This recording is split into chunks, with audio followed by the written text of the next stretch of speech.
गर्मियों की दोपहर थी और चारों दोस्त मोनू, निया, अर्जुन और निशा एक पुराने सुनसान रास्ते पर चल रहे थे।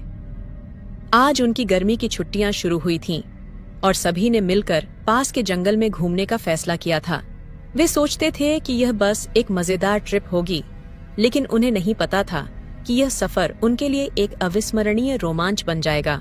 देखो, जंगल का रास्ता आ गया। क्या तुम सभी तैयार हो इस एडवेंचर के लिए? हाँ, लेकिन ये जंगल बहुत घना और डरावना लगता है। हमें अंदर जाने से पहले थोड़ा सोचना चाहिए। डरपोक मत बनो नया, ये जंगल कोई भूतिया जगह नहीं है, ये बस हमारा एक एडवेंचर ट्रिप है। चलो, देर किस बात की, हम सब साथ हैं, कुछ भी हो जाए हम मिलकर सामना करेंगे। जंगल में कुछ दूर चलते हुए उन्हें एक पुरानी फटी पुरानी किताब और नक्शा मिला। नक्शा बहुत पुराना था और उस पर किसी खजाने का जिक्र था। चारों को यह देखकर बहुत उत्सुकता हुई। अरे, ये नक्शा तो जंगल के अंदर कहीं एक खजाने का रास्ता दिखा रहा है। शायद ये नक्शा किसी राजा का हो सकता है। क्या सच में? मैंने हमेशा से एक खजाना खोजने का सपना देखा था। चलो इसे देखते हैं। चलो इस नक्शे को फॉलो करते हैं, हो सकता है हमें सच में खजाना मिल जाए। हाँ, लेकिन हमें सावधान भी रहना होगा। जंगल में कभी कभी ऐसी चीजें छुपी होती हैं जिनकी हम कल्पना भी नहीं कर सकते। चारों दोस्त नक्शे को लेकर आगे बढ़ते हैं। नक्शा उन्हें एक गहरे और घने जंगल की ओर ले जा रहा था। हर कदम पर जंगल और भी डरावना होता जा रहा था, लेकिन खजाने का ख्याल उन्हें आगे बढ़ने के लिए प्रेरित कर रहा था। थोड़ी दूर चलने के बाद वे एक जगह पहुंचते हैं जहां जमीन पर छोटे छोटे सांपों का घेरा बना हुआ था। उन सांपों का रंग इतना गहरा हरा था कि वे पेड़ों की छाया में छिपे हुए लगते थे। ओह, ये कितने सारे सांप! हम इस रास्ते को कैसे पार करेंगे? घबराओ मत नया, हम धीरे धीरे चलकर इन्हें बिना छुए यहाँ से निकल सकते हैं। सब मेरे पीछे चलो। हाँ, ध्यान से चलना। सांप हमें तब तक नहीं काटेंगे जब तक हम उन्हें नहीं छेड़ेंगे। चारों धीरे धीरे चलते हैं। सांपों को बिना छुए वहाँ से निकलने की कोशिश करते हैं। उनकी सांसें थमी हुई हैं, लेकिन सबकी हिम्मत उन्हें आगे बढ़ने में मदद कर रही है। सांपों का घेरा पार करने के बाद वे एक सुंदर झरने के पास पहुँचते हैं। झरने से निकलने वाला पानी चमचमाता है और उसमें देखने से लगता है कि उसके अंदर कई रंग बिरंगी रोशनी चल रही है। निया झरने के पास पहुंचती है और एक सुंदर सी चमचमाती मछली देखती है। देखो कितनी खूबसूरत मछली है।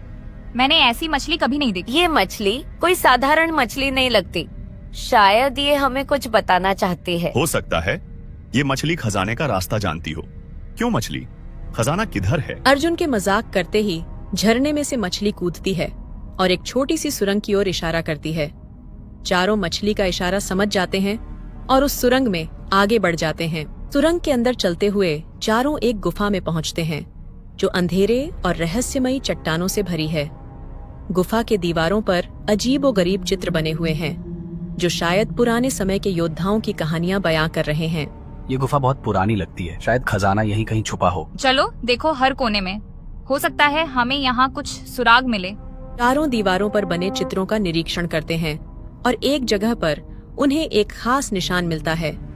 अर्जुन के उस निशान को छूते ही दीवार पर एक दरवाजा खुल जाता है जिसमें अंदर एक पुराना लोहे का संदूक रखा हुआ है।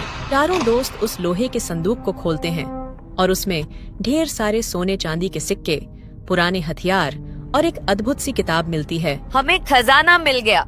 ये देखो, इतने सारे सोने के सिक्के और गहने। मैंने कहा था ना कि यहाँ जरूर कुछ छुपा है। ये हमारा खजाना है। लेकिन ये किताब, शायद इसमें कोई राज छुपा हो। ओनू किताब को खोलता है जिसमें एक पन्ने पर लिखा होता है कि इस खजाने को पाने वाले को इसे सही तरीके से इस्तेमाल करना चाहिए और इसे किसी नेक काम के लिए देना चाहिए। ये तो हमें सिखा रहा है कि हम इस खजाने का गलत उपयोग ना करें। हमें इसे किसी अच्छे काम में लगाना चाहिए। हाँ, शायद गांव के स्कूल या अस्पताल के लिए इसका उपयोग कर सकते हैं। खजाना पाकर चारों दोस्त अपनी वापसी की यात्रा शुरू करते हैं। इस यात्रा ने उन्हें न केवल एक खजाना दिया बल्कि साहस, मित्रता और जिम्मेदारी की सीख भी दी। जंगल में बिताया यह रोमांच उनके जीवन का सबसे यादगार अनुभव बन गया।